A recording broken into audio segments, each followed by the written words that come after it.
Bueno, mientras que comenzamos, vamos saludando hay varios ya especialistas egresados de nuestro posgrado, como el doctor Roberto Senf, el doctor David Acosta. Un placer para nosotros tenerlo por acá. Un abrazo muy grande a David. Estamos muy contentos con que estés presente, David. Saludamos a la doctora Nilda, la presidenta del capítulo de Radiología Zulia. Bienvenida, doctora Nilda. Al doctor Ignacio Rueda, también ex jefe de residentes del posgrado. Al doctor Darío Delgado, también ex residente del posgrado de radiología. Listo, arrancamos entonces. Ajá. También saludos para Lili, para mi hermana Liliana, el doctor Alex Cárdenas, la doctora Marielín. Muchísimas gracias por estar presentes. Bueno, vamos a continuar en la noche de hoy con el ciclo de webinar, ¿no?, que tenemos dirigido los días miércoles. Nos habíamos tomado unos días de descanso. Hoy estamos retomando nuevamente, este tema muy importante dirigido a los residentes del posgrado de radiología. También tenemos residentes de otros posgrados de radiología, ¿no? También para los recién egresados, ¿no? Este tema muy importante, es básico para después entrar a temas más profundos en el ámbito de la resonancia. Hoy contamos con el maestro de maestros, conocido por todos, el doctor Eduardo Mora La Cruz, que muchos tuvimos la oportunidad de tenerlo como profesor en la facultad, donde impartía las clases de radiología, de anatomía radiológica en el aula 1. Hoy hablaremos de semiológicos básicos, resonancia en las lesiones más comunes del sistema nervioso central. El doctor Eduardo Mora La Cruz es médico cirujano egresado de la Universidad del Zulia, especialista en radiología y diagnóstico por imágenes, doctor en ciencias médicas con un fellow en tomografía computada, en neuroradiología, así como radiología intervencionista, entre otros.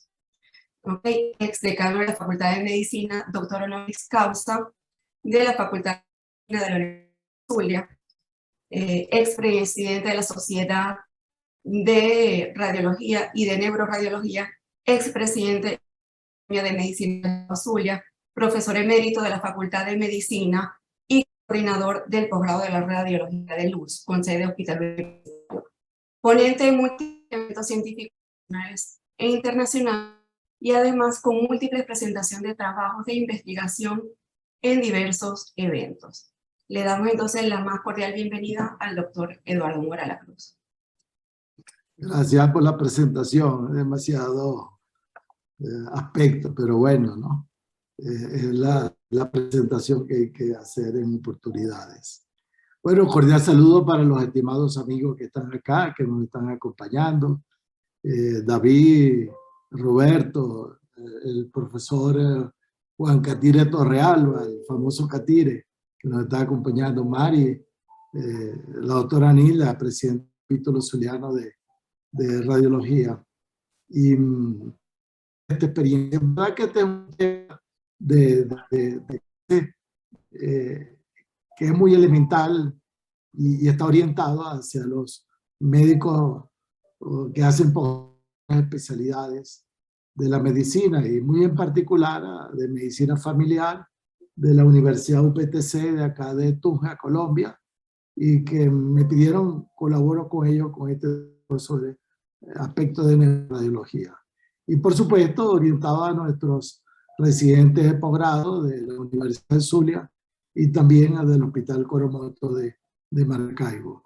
Y así que les agradezco a todos los compañeros y amigos que están en esta oportunidad conversando sobre este tópico que es de importancia.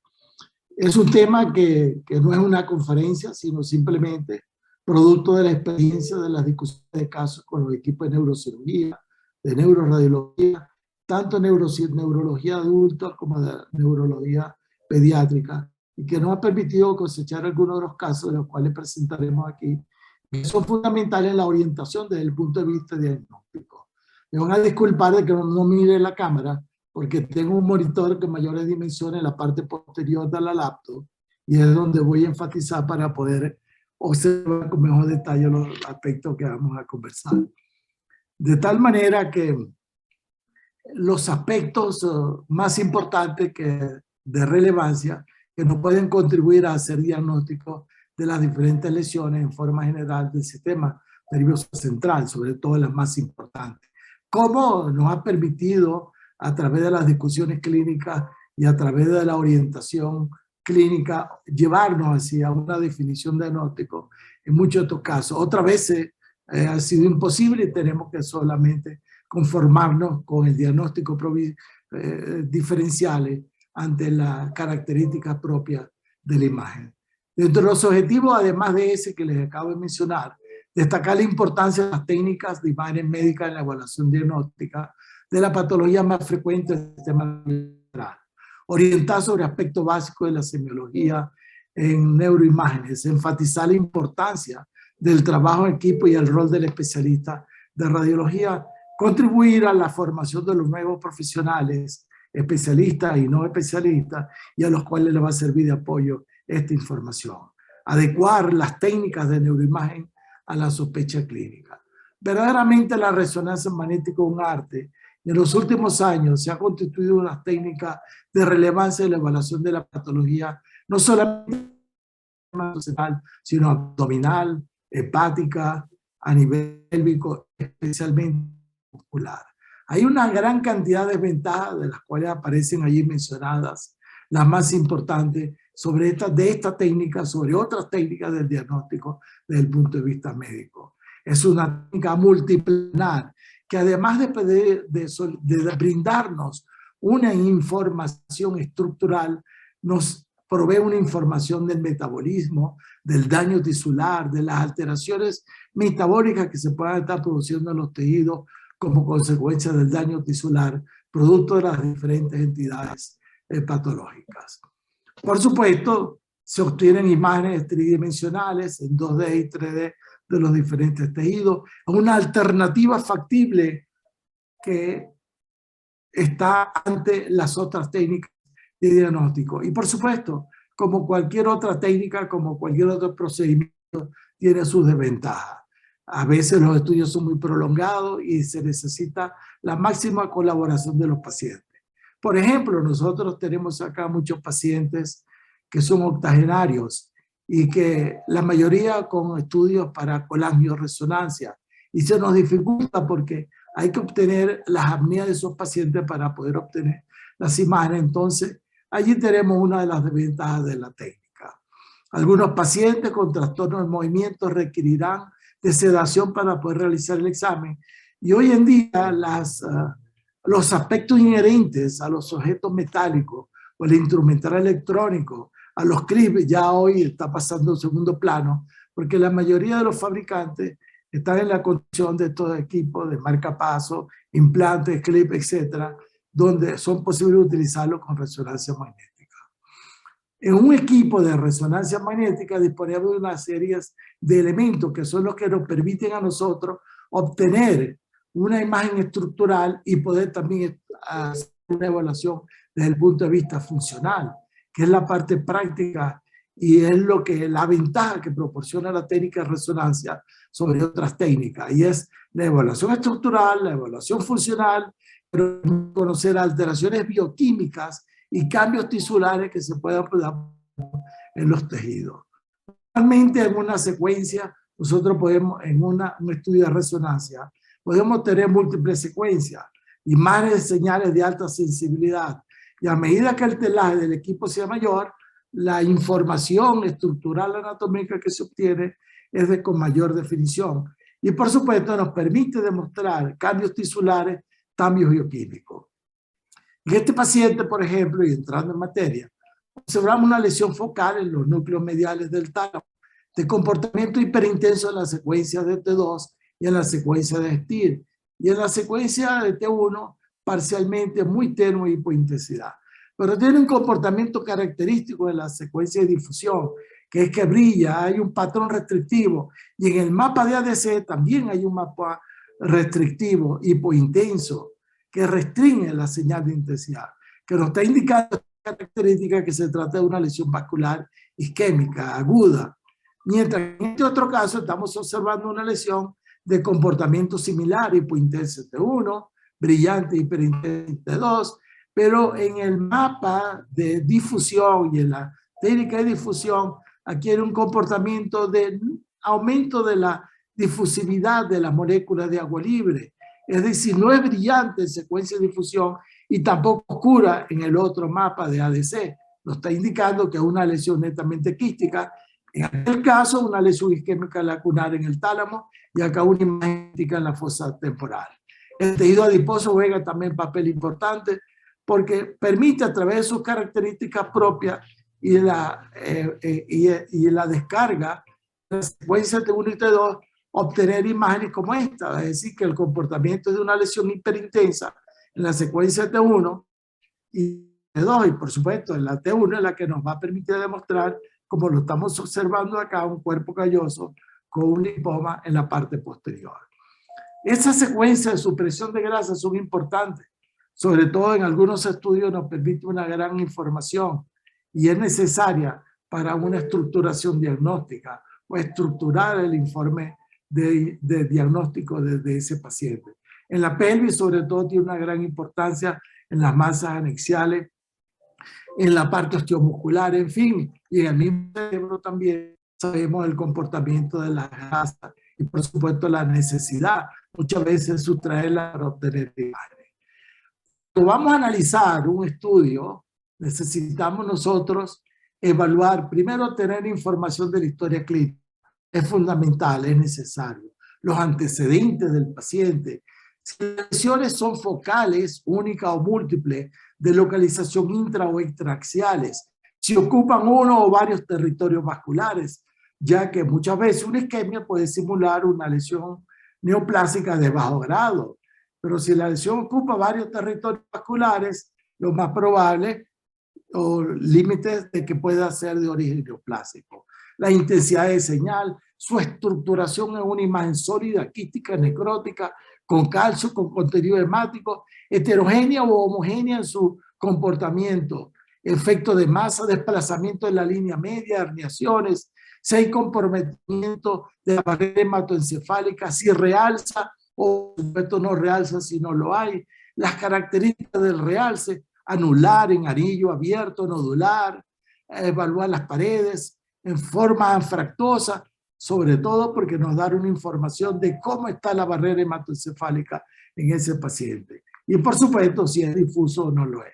Estas sustancias paramagnéticas alteran el campo magnético acortando el T1 y el T2 de los tejidos, lo que va a llevar a producir una señal normal en todo el parénquima cerebral cuando se administra el contraste.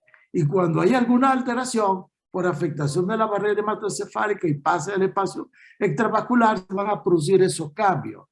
Más, recomiendo inclusive que en aquellos pacientes que se estén sospechando de esclerosis múltiple, neuromielitis óptica o lesiones tumorales, hacer un estudio tardío de control por lo menos 10-12 minutos posterior a la administración de contraste, porque nos da una información elemental adicional a los cambios post-contraste, sobre todo en el número de lesiones o las características de las mismas durante el proceso de evaluación.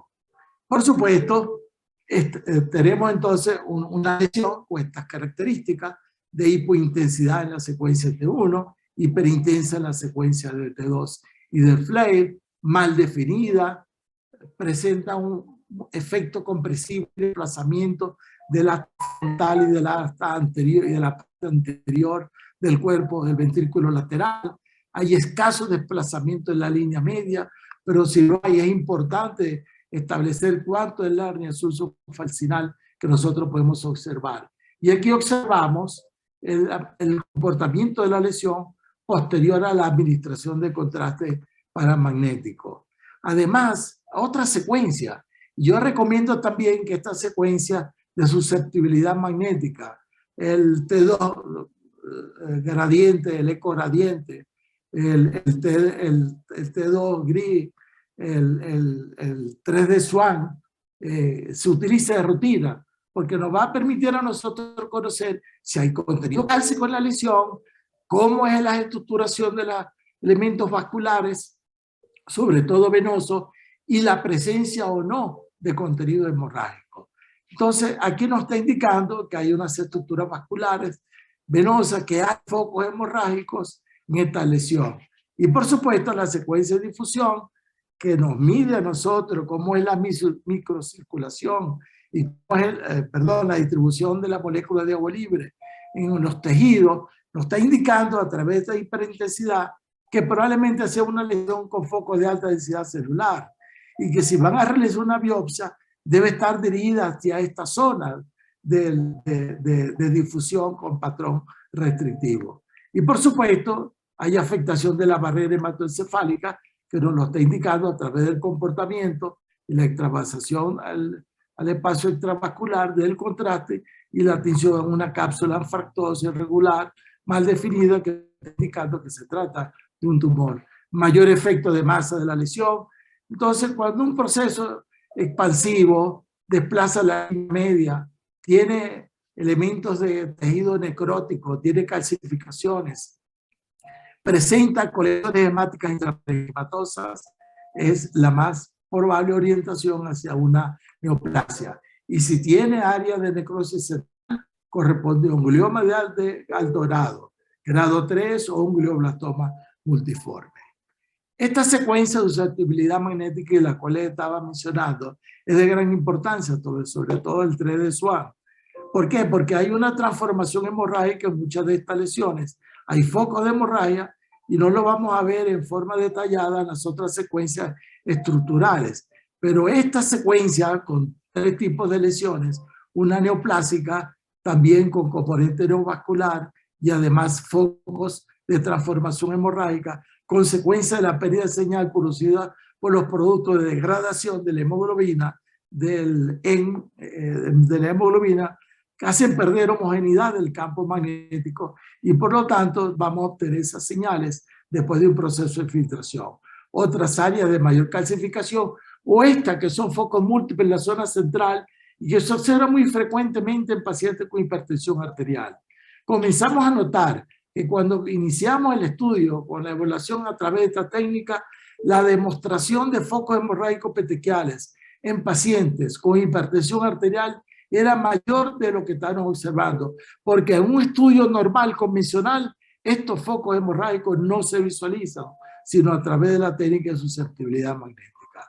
La herniación es de gran importancia, sobre todo las más frecuentes, la herniación subfalcinal, la herniación amigdalina o la herniación bucal, pero siempre es importante reportarla y tomar en consideración. Otro tipo de lesión que nosotros estamos observando acá es una lesión hiperdensa, es una lesión cortical, expande la cortical, como lo observamos acá, lo expande, no desplaza la línea media, pero sí produce discreto efecto de masa sobre el asta frontal y la parte anterior del cuerpo del ventrículo lateral respectivo. Con comportamiento hiperintenso. Si yo tengo un paciente joven, un adolescente, un niño con estas características, yo puedo pensar en una neoplasia de bajo grado a nivel de la cortical o puedo pensar también en una displasia cortical, porque presentan las características similares para ambos. Si seguimos evaluando la secuencia de difusión, no hay patrón restrictivo a la difusión, no hay patrón restrictivo en el mapa de ADC, y en la secuencia sagital es un comportamiento de lesión hipointensa. Pero además de eso, observamos el resto de la secuencia de difusión y no hay patrón restrictivo. Y posterior a la administración de contraste no hay realce, no hay una afección relevante de la barrera hematoencefálica, no hay perfusión. Nos está indicando que se trata de una lesión de muy bajo grado, sobre todo porque es un paciente de la década de los 60 años, es una lesión que está produciendo convulsiones recientemente, no es un paciente que no hay antecedentes de convulsión, y las características propias nos están orientando hacia una neoplasia de bajo grado. Otra vez nos encontramos una lesión con estas características. lesión bilobulada o una lesión satelital, efecto de masa sobre el acto occipital y la parte posterior del cuerpo, el ventrículo lateral ipsilateral. Hay afectación por edema de la sustancia blanca profunda periventricular y de las fibras en U. Hay un halo hipointenso en la secuencia. Hay un halo hipointenso en la secuencia de T2 y lo vemos del otro lado también. Y posterior a la administración de contraste paramagnético, hay un halo hiperintenso de área fina, delgada, no es irregular, a excepción de la parte externa y otro nódulo. Cuando generalmente vemos una lesión que presenta una imagen satelital, hay que pensar en la factibilidad de un absceso, que son los que más frecuentemente presentan con lesiones satelitales. Por supuesto, si es una lesión bilobulada, como se observa en el corte sagital, posterior a la administración de contraste, y este es el otro componente satelital, esto que está acá nos hace pensar o una metástasis o un absceso cerebral, y a veces las manifestaciones clínicas no son tan evidentes para poderlo hacer desde el punto de vista clínico, el diagnóstico diferencial y poder decir que se trata de un absceso intracraneal. Pero sí hay que sospechar metástasis, lesiones neoplásicas primarias, un absceso. ¿Y qué nos ayuda? Si vemos la difusión y comparamos el patrón, que esto es muy similar al anterior, pero que tenemos una lesión en el lóbulo occipital, en un territorio vascular determinado, pero hay un patrón restrictivo intenso que nos está indicando a nosotros que lo más probable es que se trate de un absceso. Y en el mapa de ADC también hay una hipointensidad que nos está indicando de que hay patrón restrictivo. Y el otro es la secuencia de difusión, donde nosotros vemos, yo tengo ahora sí, donde observo un halo hipointenso en la zona periférica. Las secuencias de susceptibilidad magnética, 3D Swan, 3D Gray, tienen una importancia también, porque no solamente nos permite demostrar lesiones desde el punto de vista vascular, sino también cuando hay un halo fino, bien definido, generalmente nos puede orientar hacia un absceso. Y cuando hay un halo hipointenso, que es consecuencia de los productos de degradación de la hemoglobina y acúmulo en la zona periférica de la lesión. Y cuando hay un halo que es interrumpido, irregular, habla a favor más bien de un glioblastoma con área de necrosis central, que es lo que nos permite ayudar. Y el otro aspecto relevante es que a veces hay una doble capa, y si esa doble capa tiene un comportamiento en la zona periférica de hiperintensidad y zona central hipointensa, nos puede ayudar a una información a predecir si se trata de un absceso o de una neoplasia. ¿A qué otras técnicas pueden contribuir? La espectroscopía, que es de importancia. Es una biopsia virtual. Y acá en esta lesión misma que estamos observando ese paciente, estamos evaluando el parénquima contralateral normal con los patrones normales, el N-acetilaspartato a nivel de la línea por minuto, por línea basal de 2, que nos está indicando que es el marcador neuronal por excelencia, el N-acetilaspartato, la creatina, marcador energético, el más estable, la colina, que nos está indicando cuando hay una proliferación celular y por lo menos un desarrollo de un proceso de tipo neoplásico, y el glial, que es el mioinositol, que son los parámetros importantes. Hay otros en el 1.36, 1.35, como es el lactato, y luego los lípidos, pero ya nos indican de qué aspecto patológico. Como acá, nos estamos midiendo la lesión anteriormente en el lóbulo occipital, hay una elevación importante de los lípidos y por supuesto una caída del resto de los marcadores como consecuencia del alto contenido de lípido, que cuando hay lípido nos habla a favor de un proceso inflamatorio, no habla a favor de un proceso de tipo neoplásico. Pero la idea no es especificar ni analizar cada espectro en particular, sino cómo nos pueden contribuir a la orientación desde el punto de vista diagnóstico. Además de los lípidos, que nos está indicando esas características, podemos obtener algunos otros efectos, como el lactato, que nos habla a favor de una glicólisis anaeróbica, los acetatos, los aminoácidos, y el succinato, que son elementos que nos van a ayudar a contribuir al desarrollo de una consideración diagnóstica de un absceso bacteriano. Ahí tuve la oportunidad de trabajar de estar en una pasantía con el profesor, el profesor Laun Ben, y que él desarrolló conjuntamente con otros este diagrama y se lo recomiendo, lo busquen, eso está en la web, y que nos permite una orientación para aquellos casos donde hay algunas dificultades desde el punto de vista diagnóstico, nos permite una orientación bastante importante, basado en la espectroscopía, basado en la difusión, basado en la perfusión y en cambios post-contraste.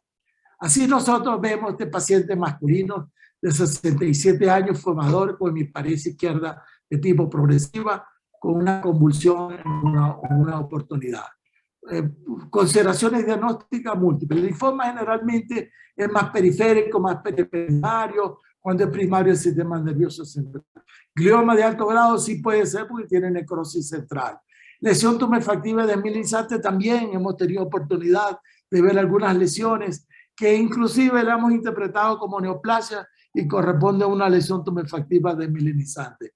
Muy poco frecuente, pero sí puede existir. Y por supuesto una metástasis fumador con una hemiparesia de tipo progresiva. ¿Qué nos indica este diagrama, este algoritmo creado por ellos y que nos ha permitido que yo lo utilice esporádicamente y lo he recomendado a algunos de los médicos que vienen a algunas pasantías con nosotros acá al hospital de Tunja? Vemos acá, por ejemplo, si le administramos contraste, ¿qué nos está indicando? ¿Hay realce? Sí, un realce irregular en algunas zonas, con nódulo de aspecto mural, hay necrosis dentro de la lesión. El segundo parámetro, ¿está facilitada la difusión? Sí, hay patrón restrictivo, es una difusión que está facilitada, hay efecto de masa, importante edema perilesional, de aspecto vasogénico, hay el efecto de desplazamiento de la línea media. Vamos a otro parámetro. Nos está indicando, ahora viene la perfusión, sobre todo valores de 1.75 por arriba. ¿Qué nos está indicando la perfusión? Que hay un patrón importante de perfusión en la zona periférica de la lesión, porque esto que está acá con valores vasculares muy bajos, que nos está indicando que hay una zona de necrosis relevante. Entonces, esto nos está indicando que este es un tumor de alto grado, que lo podemos considerar como tal. Pero si seguimos explorando el diagrama, nos puede orientar metástasis o lesión de primer grado o lesión primaria. ¿Qué nos está indicando? Que el patrón de N-acetilaparato con la colina está elevado. Cuando vemos el parámetro es de 1.30, por encima de 1.20 de algunos autores recomiendan para predecir si se trata de una neoplasia. ¿Qué nos está indicando? De que el marcador neuronal está disminuido, que hay destrucción, y que nos está indicando que hay proliferación celular, que hay desarrollo de membranas, que hay, por supuesto, una neoplasia que está formando parte de este proceso. De tal manera que es una gran orientación que les recomiendo que lo puedan buscar y lo pueden aplicar en su caso. Otras veces nos encontramos con casos como estos. Una lesión irregular, mal definida, con áreas hiperdensas, probablemente foco microhemorrágico, áreas más hipointensas, probablemente con contenido necrótico en la parte central. Se trata de un paciente, de un joven, que ahora les menciono el antecedente. Irregular, hay efecto de masa, hay desplazamiento de las cavidades ventriculares y un ligero efecto compresivo sobre el sistema ipsilateral ventricular. Por supuesto, ¿qué podemos pensar nosotros? Infeccioso, neoplásico, y la secuencia de difusión en valores T1 y T2 nos muestran en efecto pequeños focos petequiales hemorrágicos, necrosis, irregularidad en la cortical, mala definición, efectos de masa, edema adicional y posterior a la administración de contraste es un comportamiento amorfo, difuso, mal definido, debido a las características. Hay una reacción meningial, inclusive hay comprometimiento difuso de todos los lóbulos temporales, prácticamente. Este es un caso de un joven que se estuvo bañando en Hawái y que pues, forma parte de este tipo de entidades, pero el comportamiento de una imagen infecciosa es el comportamiento más antes que una lesión de comportamiento neoplásico. Hay necrosis, hay lesión, hay una reacción meningial, hay infarto hemorrágico, hay afectación de un comportamiento pseudotumoral y eso por la diferenciación. Nosotros tuvimos la oportunidad hace unos años de publicar un par de casos de eso que obtuvimos, que realizamos en el Hospital Universitario de Maracaibo. Otro de los aspectos también es las características de las lesiones, y ya estamos viendo como muchas de ellas tienen un comportamiento neoplásico, inflamatorio, y que tenemos algunos parámetros que nos pueden orientar desde el punto de vista semiológico por imágenes, vamos a denominarlo así, para una mayor orientación en las aproximaciones diagnósticas. Pacientes de edad con cursos surcos corticales amplios, hay prominencia en los diferentes compartimentos intracraneales, hay múltiples lesiones focales, algunas ovoideas, otras más redondeadas, hay algunas inclusive con su E mayor perpendicular a la pared ventricular, lo cual puede simular la disposición de una esclerosis múltiple o de foco de enfermedad desmielinizante. Pero hay lesiones talámicas en los núcleos lenticulares, en la sustancia blanca profunda, orienta más hacia una enfermedad microangiopática. Pero múltiples lesiones de esto y con una clínica nueva, que no está indicando la difusión, que hay un patrón restrictivo y que la región externa y brazo posterior de la cápsula interna hay una lesión focal lacunar, que es esta que está acá, que es la nueva en relación al resto de las lesiones, que ninguna brilla, ninguna tiene patrón de tipo restrictivo. La difusión, para lo que es la difusión y las secuencias de susceptibilidad magnética, probablemente sean las técnicas más importantes. Actualmente, acá en el Hospital de Tunja, el Hospital Universitario de San Rafael, se están realizando estudios a pacientes con traumatismo que es grave, que entran a la unidad de cuidados intensivos y no se recuperan, y hemos observado contenidos y focos hemorrágicos importantísimos que pasaban desapercibidos con las secuencias y las secuencias estructurales convencionales.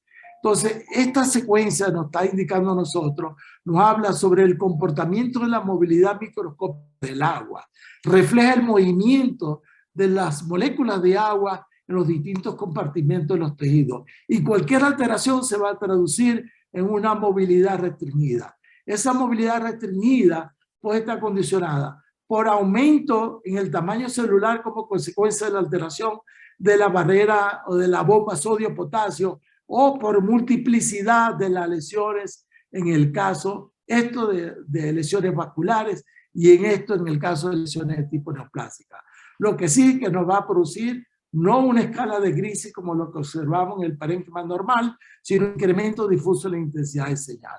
Ejemplo, este fue un profesor de nosotros aquí de la Universidad de Zulia, con cambios de enfermedad microangiopática, hiperintensidad de FASECA 2, 3, no llega a 3, pero sí hay un componente microvascular importante, en unas áreas difusas de afectación de la sustancia blanca profunda periventricular, un patrón restrictivo en la cerebral media izquierda, hablando y comprometiendo el área córtico subcortical. El mapa de ADC, como su mapa de color, donde está evidenciando el componente vascular y químico agudo de la lesión. Este es otro caso también, un médico de la ciudad de Maracaibo que llegó una tarde por un accidente de tránsito. El conductor que le llevó por el lado de donde él conducía, se supone por exceso de velocidad, él es llevado a emergencia, la tensión arterial en 130, 200, se le prendieron, no revelaron ningún tipo de lesiones. Sin embargo, un par de horas posterior, notó que al mirar hacia la región externa derecha, manifestaba no ver del ojo derecho. fue evaluado inmediatamente, no por el neurólogo, sino por oftalmología, que le recomendó estudiar el sexto par craneal. Ahora, claro, no es una charla, una comunicación interactiva, no nos podemos comunicar, pero sí vamos a ir desglosando.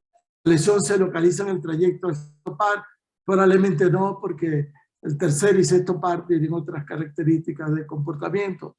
¿Se localiza en alguna otra área de la lesión? Probablemente sí. ¿Tiene relación con el origen traumático? Pudiera tenerlo, no lo podemos precisar, pero la relación con la crisis hipertensiva, ese es otro factor.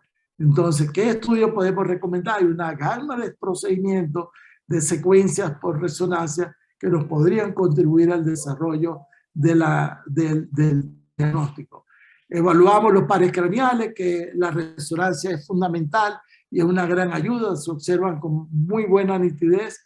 Fíjense el quinto par derecho, el quinto par izquierdo, sexto par craneal, la liberación de esas áreas, no hay comprometimiento de los núcleos centrales donde se originan. La resonancia magnética cerebral evidenció un área hipointensa a nivel del lóbulo occipital, hiperintensa en la secuencia de T2, Flay, pero ¿qué podría corresponder a esa lesión?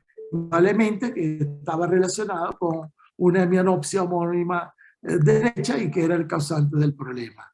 Ahora, ¿consideran ustedes que se trata de una contusión ante el accidente de tránsito, un hematoma intraparenquimatoso, infarto cerebral, una lesión antigua o una lesión de bajo grado que se le descubrió en forma accidental? Las características de difusión y de Flare y de T2 es muy evidencia del comportamiento hiperintenso. Pero la fase vascular fue negativa, no nos dio ninguna información, es otra contribución de la técnica al desarrollo de diagnósticos.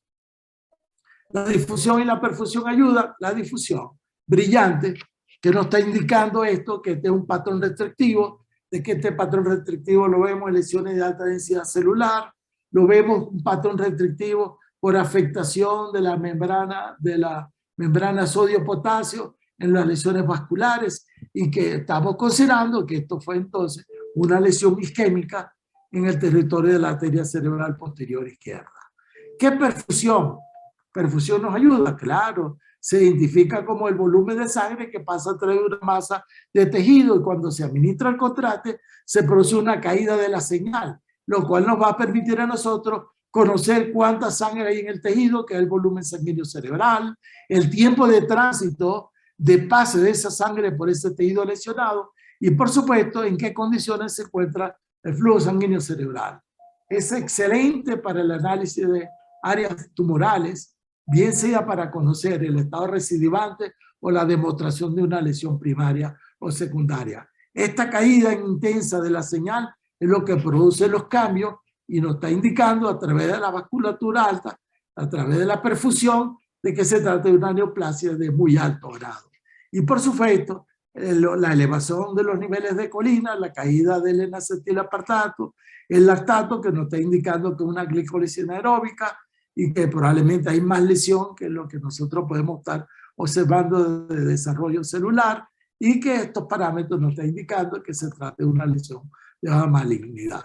Esta paciente de 32 años, una chica que yo recuerdo que vi en el Hospital Universitario de Maracaibo, ingresó con esta tomografía en horas de la tarde, en los casos que recuerdo que con el doctor David Acosta hacíamos mucho en el Hospital Universitario, y luego se nos incorporó el excelente profesional y que nos sentimos orgullosos de él como venezolano, del doctor Roberto Sensi, que está en Chile en esta oportunidad. Cordial saludo. No hay nada, no hay cambio en el lóbulo temporal, pero sin embargo el flujo sanguíneo cerebral nos está indicando que hay una caída de la velocidad del flujo. El volumen sanguíneo cerebral está más bien ligeramente incrementado, y el tiempo de tránsito está prolongado, que nos está indicando de que no hay flujo sanguíneo, el tiempo de tránsito es prolongado, es decir, que hay una lesión isquémica que se está estableciendo. Por supuesto, los mecanismos de regulación fisiológica del organismo están respondiendo, y es por eso que el volumen sanguíneo tiende a elevarse, progresivamente y en forma de un lapso de tiempo determinado, hasta que por fin no pueda restablecer más el funcionamiento fisiológico normal y se produzcan los cambios. Este otro chico es un niño de 11 años que yo pongo en pared izquierda, cambios muy discretos en la región lenticular. Sin embargo, el volumen sanguíneo cerebral nos muestra cambios, como lo podemos observar acá, de afectación de acuerdo a la escala. El flujo sanguíneo cerebral, ya hemos dicho que inicialmente el volumen sanguíneo cerebral está normal o está elevado, porque se están desencadenando los mecanismos fisiológicos normales de los organismos de protección a las estructuras vasculares o al flujo vascular. Por supuesto, el tiempo de tránsito y las características del volumen sanguíneo, posteriormente tomografía de control, la resonancia con su respectiva difusión que evidencia los cambios. Es importante la diferenciación entre perfusión y difusión porque nos permite a nosotros medir la penumbra cerebral. Mientras que en este caso, la relación, no hay mismatch, no hay diferenciación entre perfusión, difusión, y lo que observamos de difusión del mapa de ADC y la difusión normal, no hay un área de penumbra en la zona periférica que nosotros podamos decir se puede recuperar. Hoy en día el mismatch que estamos utilizando es para tomar en consideración los mecanismos de trombolisis, es la utilización de tomografía con los aspects, midiendo a través de los diferentes números y mediciones del parénquima cerebral, y por supuesto el mismatch entre la difusión y el FLAIR, que lo tenemos inclusive como un patrón de resonancia expresa en aquellos pacientes donde se quieren recuperar lo más pronto posible para la terapia de trombolisis. Hay una diferenciación importante entre la señal de intensidad del FLAIR, de la difusión con el FLAIR, y en algunas áreas inclusive se pierde, que es un verdaderamente mismatch y que es de importancia, de gran ayuda, y que viene hoy en día a sustituir prácticamente la relación entre difusión y perfusión. La transformación hemorrágica de las lesiones isquémicas, de los tumores, de las lesiones postraumáticas, se observa a través de esta técnica de 3D Swan. Este es un paciente también joven que ingresó con una lesión vascular isquémica cerebral, gran efecto de masa sobre la línea media, efecto compresivo y desplazamiento en las cavidades ventriculares, cambios difusos con un patrón de restricción en la difusión y el mapa de ADC. Y por supuesto, este paciente, la fase vascular evidenció una trombosis del seno longitudinal, una trombosis venosa, lo vemos acá, viendo la parte anterior, lesionada, con algunos defectos todavía en la parte posterior. Esta técnica es la que yo le decía que a mí me encanta y que juega un papel importante. Inclusive, cuando el paciente va, yo le pido primero a los tecnólogos que realicen la secuencia de difusión y la secuencia de al menos una de SWAP para obtener imagen. Nos va a permitir obtener imágenes microvasculares o las estructuras vasculares, su diseminación, malformaciones vasculares, en tumores, en procesos infecciosos. Tiene una gran función. 15 años este joven, acá hay muchos accidentes de tránsito permanentemente, sobre todo cuando hay un día feriado, las emergencias se nos ponen full con puros accidentes de tránsito. Áreas de contusión en las secuencias de FLAIR, hay afectación de la sustancia blanca profunda, hay afectación de la cortical, hay un daño inclusive en el esplenio, en la rodilla del cuerpo calloso, y en la secuencia T1 hay unos focos hemorrágicos que nosotros observamos. Pero cuando comparamos con otra secuencia de difusión, de susceptibilidad magnética, fíjense la cantidad de daño estructural parenquimatoso que estamos observando, de la cantidad de focos petequiales hemorrágicos que en el estudio simple convencional. Entonces, por eso hay una orientación y tendencia a aquellos pacientes que no mejoran o con un cuadro importante desde el punto de vista clínico, post-trauma, complementarlo con estudios de resonancia. Tiene una gran importancia, sobre todo estas imágenes de Paul Core, las imágenes de célebre gallino o palomitas en algunos países, con focos hiperintensos y hipointensos, debido a hemorragia, cavernas que están llenas de sangre o de trombo. Esos tejidos generalmente no hay nervioso en la lesión, pero sí en la zona periférica. Y a través de la secuencia de susceptibilidad magnética lo podemos resolver. Es de importancia, sobre todo en la angiopatía amiloidea, donde los depósitos eosinofílicos obliteran los vasos corticales y meningios, produciendo una estenosis luminal, hay necrosis fibrinoide, por supuesto hay fragilidad en las paredes de los vasos y aumenta la tendencia a sangrar. Esto no tiene nada que ver ni tiene relación con la hipertensión arterial, con la diabetes, ni con la enfermedad aterosclerótica. Esos puntos negros son puntos de susceptibilidad multifocales por la caída de señal debido a la degradación de la hemoglobina, degradación de la hemoglobina. Y por supuesto tiene una gran función. Sobre todo en aquellos casos donde hay encefalopatía difusa no hemorrágica, que puede ser hasta microangiopática, o una leucorrhayosis, o fase castre, como en este caso, es muy frecuente observar estos cambios.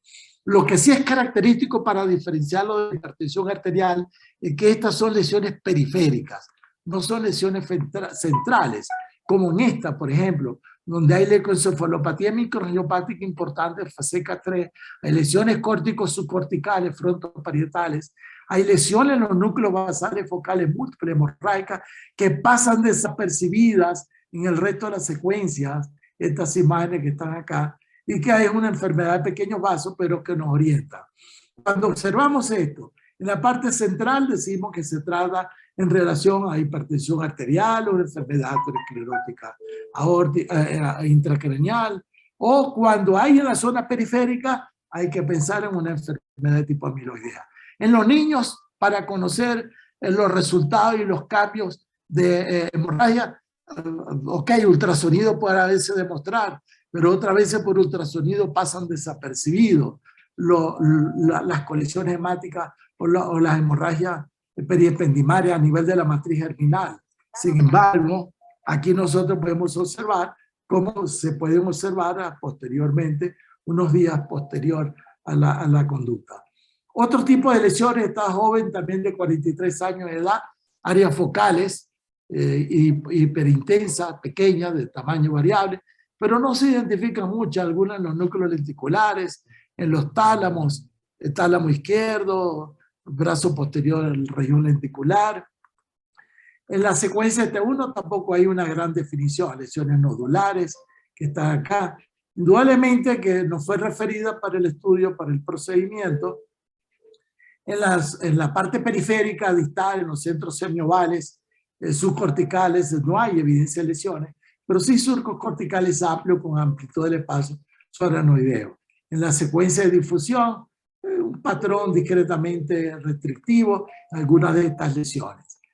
Lesiones nodulares, uno tiene que pensar en metástasis, la posibilidad de esclerosis múltiple, encefalomielitis aguda diseminada a esta edad rara, generalmente más hemorrágica en el adulto, y no es las características, por lo tanto está colocada ahí solamente como consideración. Criptococosis se podría hacer, no teníamos antecedentes de la paciente desde el punto de vista clínico, pero toxoplasmosis, a pesar que las lesiones pueden ser un poquito más grandes, TBC también pueden tener ese comportamiento. A veces pueden cursar con una meningitis basal. ¿Ayuda al contraste? Sí, indudablemente que sí nos va a ayudar. Y fíjense la cantidad de lesiones que se aparecen posterior al contraste, que no se definían en el estudio anterior. Algunas de comportamiento anular y otras de comportamiento nodular. Pero sigue planteando la diferencia diagnóstica que nosotros mencionamos. Claro, ¿nos pueden ayudar a otra técnica? Claro que sí, pero nos ayudó más la historia clínica porque había un antecedente que no se había recogido y era que el paciente tenía un antecedente de CA de mama. Entonces, por lo tanto, la metástasis, las lesiones eran de metástasis. Otro caso ya aparte, 11 años, vómito, disminución de la fuerza muscular inferior. Este es uno de los casos que conmueve, pues, se trata de un niño y el tiempo de evolución antes que se le descubriera su enfermedad con esos antecedentes desde el punto de vista familiar, clínico, desde el punto de vista bien orientada, solamente hipotonía, reflexa de miembros inferiores, una hiperalgesia y hiperestesia, dolor en la cara posterior del muslo, en el fondo de ojo, el fundoscopia disco óptico de bordes irregulares. Oftalmología encontró disminución de la agudeza visual, hay hipotonía, disminución de la fuerza muscular, es decir, un síndrome de motoneurona. En resonancia el 21 de marzo de ese año había unos cambiecitos a nivel de la parte posterior del tallo cerebral. Lo vemos acá a nivel del bulbo protuberancial, más hacia la región vulvar y hacia la región medular por debajo del nivel del cuarto ventrículo.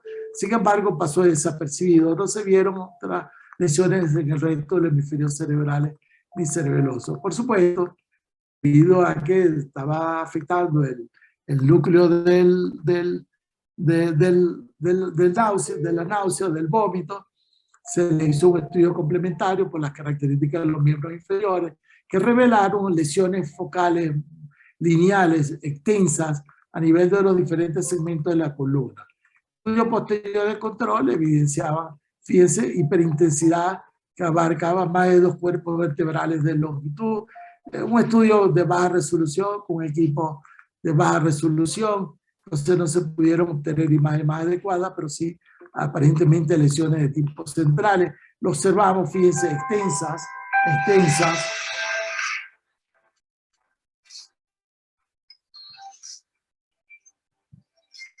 Perdón.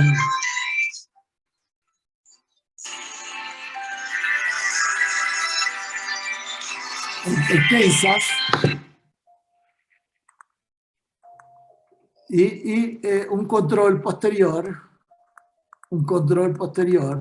evidenció mayor acentuación de los cambios,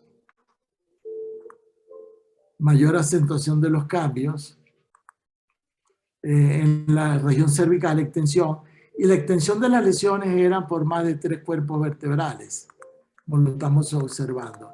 Claro, lesiones a nivel del área extrema, el niño con esas características y estas lesiones a nivel de la columna, fíjense el comportamiento, nos habla a favor de que era un trastorno del espectro de la neuromielitis óptica.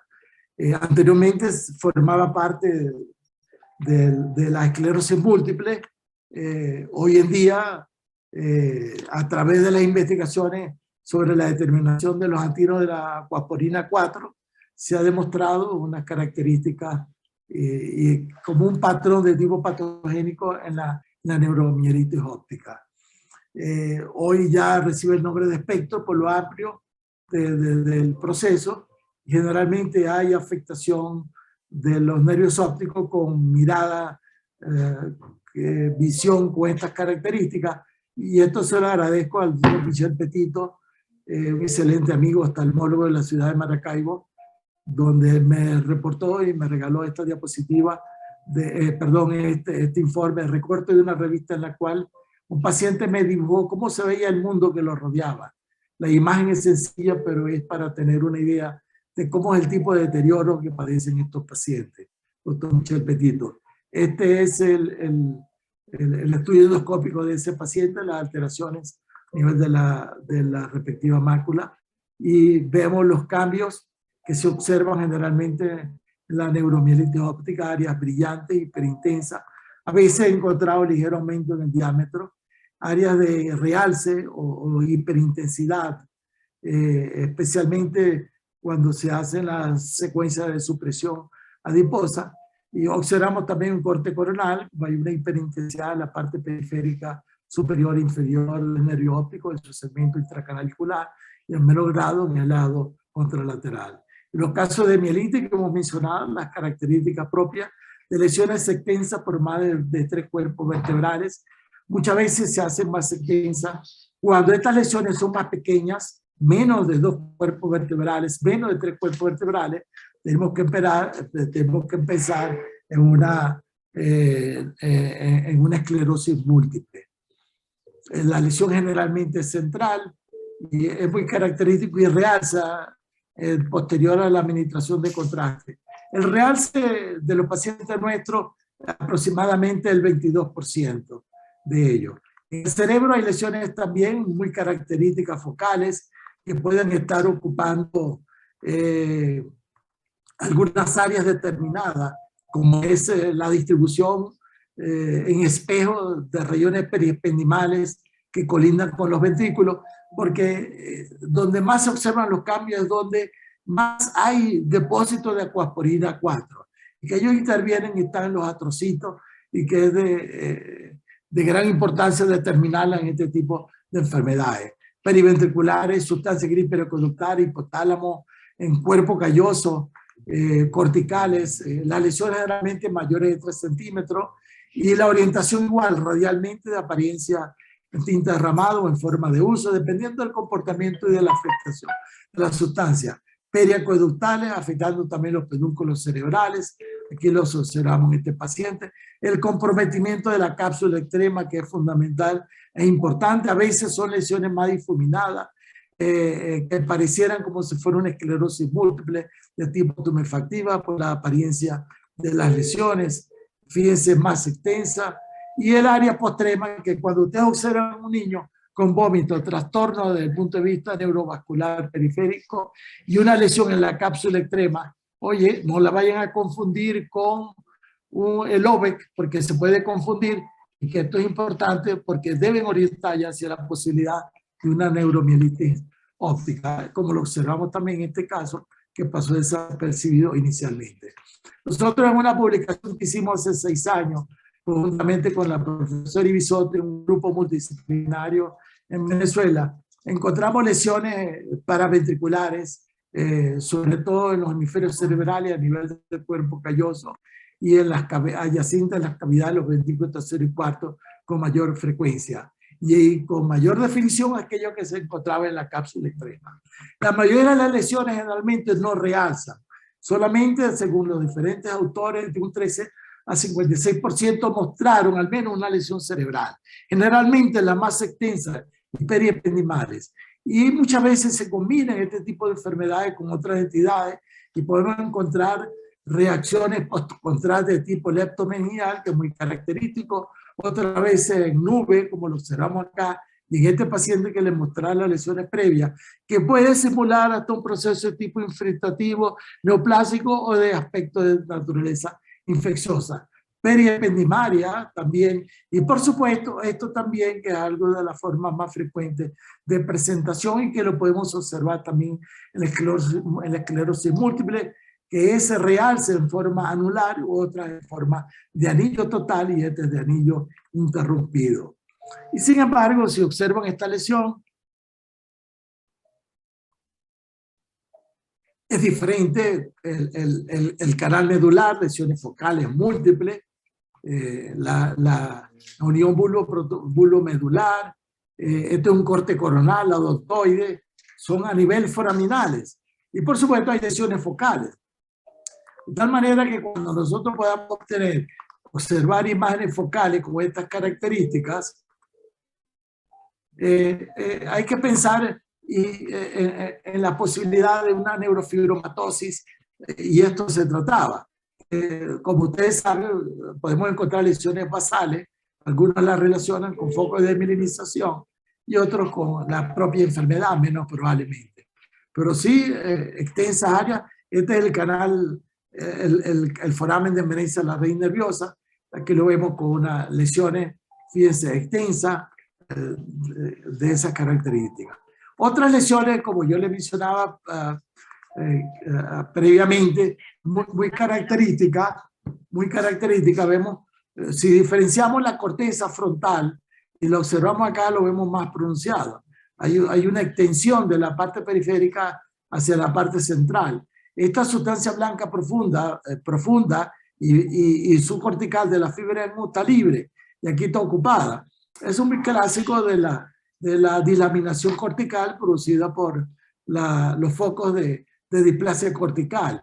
Son focos de engrosamiento de la cortical, generalmente regulares. Hay un límite impreciso entre sustancia gris y blanca, con engrosamiento de la cortical, con aumento en la señal de intensidad en la secuencia de T2. Y por supuesto se extiende de la zona periférica hasta la zona periventricular, como lo observamos acá en forma de embudo, que es muy característica en esta displasia cortical focal. Otras veces niños con estas características de otro tipo de lesiones, es muy clásico. Cuando ustedes ven un niño con alteraciones faciales, bien sea dismorfia, el fenotipo, recuerden que lesiones cerebrales se expresan en el aspecto facial de los pacientes.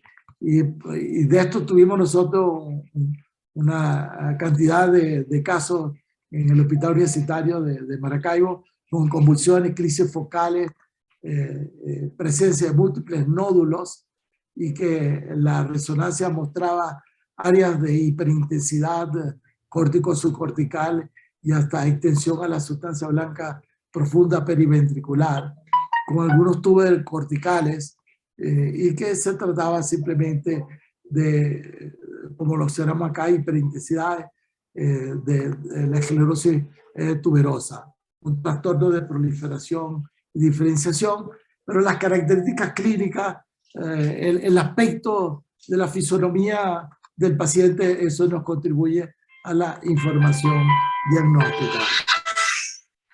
De tal manera que convulsiones, retardos y estos adenomas sebáceos o mancha hipercrómica o acrómica es lo fundamental en la orientación. Bueno, con esto queríamos brindar una información de cuáles son las lesiones más comunes que nosotros podemos encontrar y cómo nos podemos orientar. No es una conferencia, es simplemente una información a lo que ustedes ya saben, a lo que ustedes conocen, para complementar una información y poder tener una orientación desde el punto de vista diagnóstico y algunos elementos que nos pueden ayudar, que nos pueden contribuir a dar esa información diagnóstica. Las técnicas de NeuroImaging indudablemente contribuyen al esclarecimiento diagnóstico de los procesos patológicos del sistema nervioso central. Una técnica de muy alta sensibilidad nos permite en algunas áreas tener una alta especificidad y lo que hacen del procedimiento de elección en la evaluación de pacientes desde el punto de vista de sospecha ante una lesión intracraneal. Esto lo quería como reflexión. En la Universidad del Zulia la ciencia vislumbra en ceremonial celebración, cuidadía y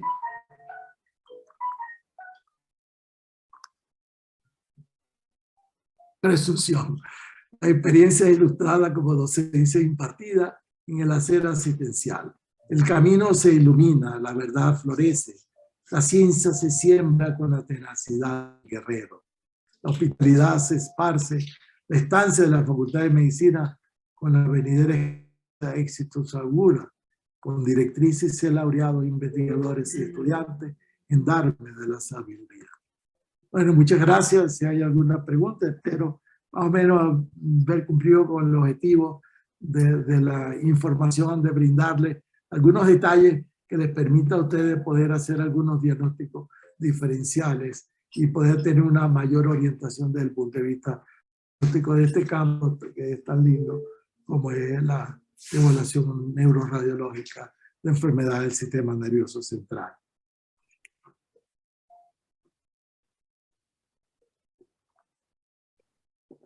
Bueno, excelente presentación.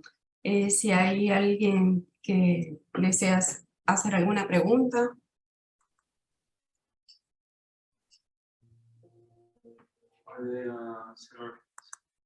Lo pueden escribir.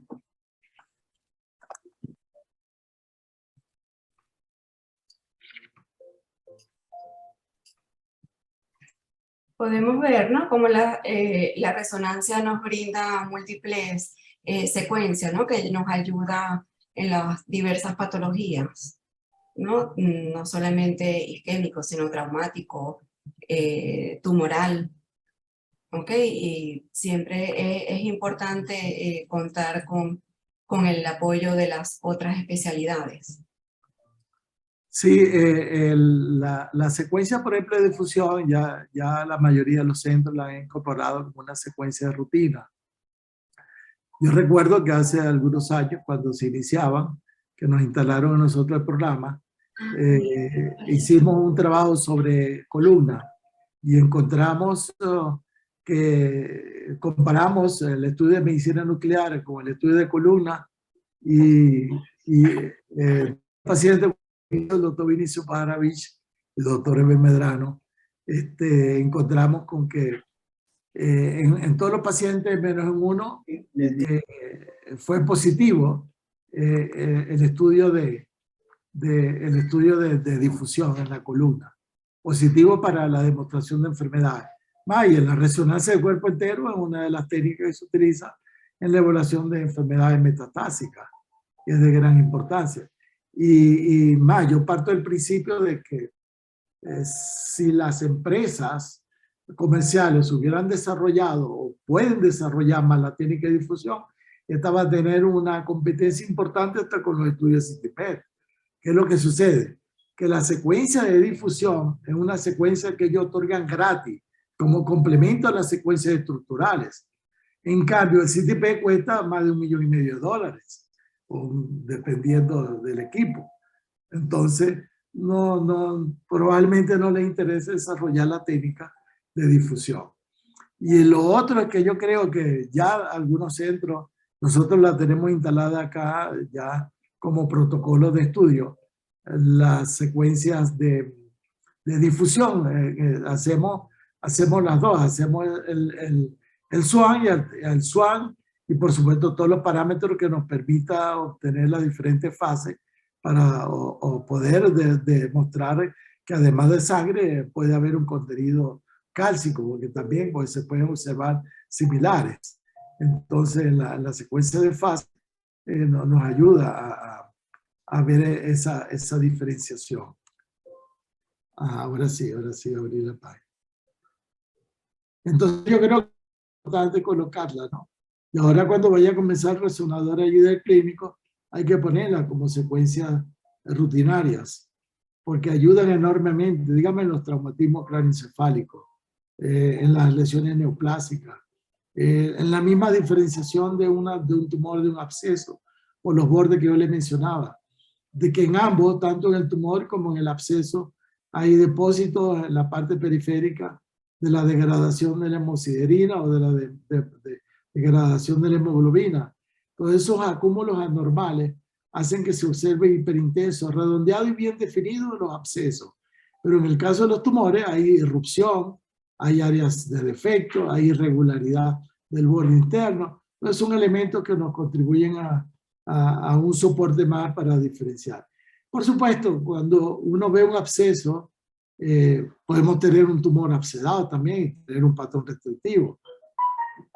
Claro, a veces hay antecedentes ya, pero otras veces no lo hay. Es muy raro, pero se puede ocurrir. Bueno. Cordial saludo a todos los amigos que estuvieron allí. No es un tema de actualización, sino algo básico elemental para, sobre todo los muchachos que se están iniciando, están comenzando el posgrado de radiología y tengan algunas bases que les permita hacer el diagnóstico diferencial. El esquema del profesor Lau Meng es importante, ojalá lo encuentre. La tana es de algunos años y hay algunos parámetros que han salido nuevos, pero por experiencia es un tema que no es reciente, pero sí sigue siendo con mucha vigencia y es una de gran ayuda. En aquellos casos donde hay alguna duda, hay alguna dificultad, eso nos puede orientar, nos puede ayudar. En cuanto a los pacientes con traumatismo craneoencefálico, que ahorita estamos viendo muy frecuente, sobre todo acá por el uso de las motos, ¿qué secuencias nos ayudan más para ver la presencia de daño axonal? Porque hemos visto que muchas veces no nos ayuda mucho la tomografía, ¿no? Sobre todo en el daño axonal. Yo tengo aquí también el accidente de tránsito y la mortalidad es elevada. Sobre todo los fines de semana, porque la ingesta alcohólica es un factor que es de esta zona que es elevado. Y además de eso hay muchos motorizados y bicicletas.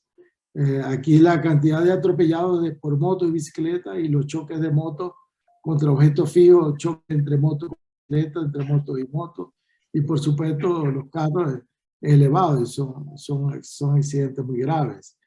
En relación a la pregunta, por supuesto, la tomografía no nos ayuda mucho, pero sí la secuencia esta de susceptibilidad magnética. Eso es una gran ayuda. Inclusive, ellos las 72 horas después, dependiendo de la evolución clínica del paciente, está indicado. Porque el paciente que no mejora o el paciente que va en empeoramiento desde el punto de vista clínico, la susceptibilidad magnética a través de las dos, el 3 de Swan esto porque es el General Electric, pero los otros equipos comerciales tienen otro nombre. Porque nosotros trabajamos con General Electric y tiene, pero sí nos da lesiones de cuerpo calloso, lesiones en base de cráneo, que no se observaban nada en absoluto en la tomografía ni en el estudio estructural de resonancia. Y con las secuencias de susceptibilidad magnética nos daba una información muy importante. Porque no solamente a nivel de la cortical, entre el área de diferenciación entre sustancia blanca y gris, sino el cuerpo calloso en los diferentes segmentos del cuerpo calloso.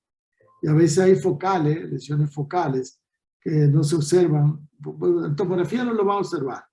Y sea menos que sea un daño muy evidente con un área. Pero cuando hay focos petequiales hemorrágicos, ayer tuvimos un paciente en deterioro importante, una joven de 15 años, en choque de moto, con una lesión en axonal en sustancia blanca profunda derecha. Y no se observaba en los otros estudios.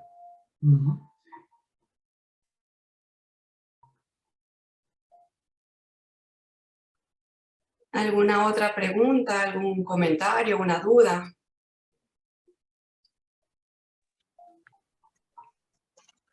Bueno, de verdad que es un placer haberlos tenido a todos por acá. Ok, gracias por sacar tiempo para estar presente. Es importante siempre conocer, informarnos cada día, ¿no? De las diferentes secuencias, de los diferentes procedimientos que contamos, ¿no? Y más ahora que pronto, por lo menos aquí, estamos por tener nuevamente resonancia. Vamos a seguir todos los miércoles con estas actividades, cada semana con un tema diferente, con especialistas no solamente nacionales, sino de diversos países. ¿Tú quieres decir otra cosita? Sí, lo primero sí, que en verdad no estaba previsto que yo fuera el que hablara hoy, ¿no? Teníamos unos invitados, pero lamentablemente hay circunstancias familiares que impidieron de que los otros dos conferencistas que estaban previstos para la semana pasada y esta no pudieran participar. Pero sí tenemos ya 6 muchachos más argentinos, 2 más de Colombia acá, con unos tópicos para los próximos eventos. Entonces me tocó abordar, hacer el quite de esta actividad.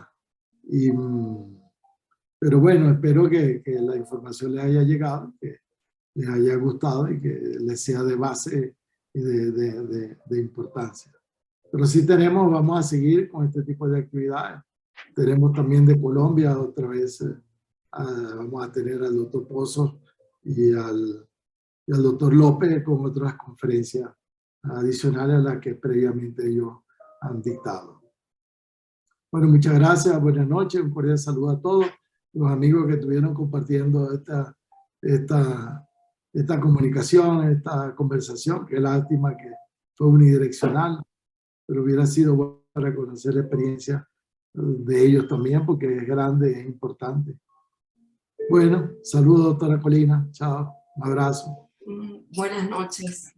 Ok, bendiga. Amén, chao.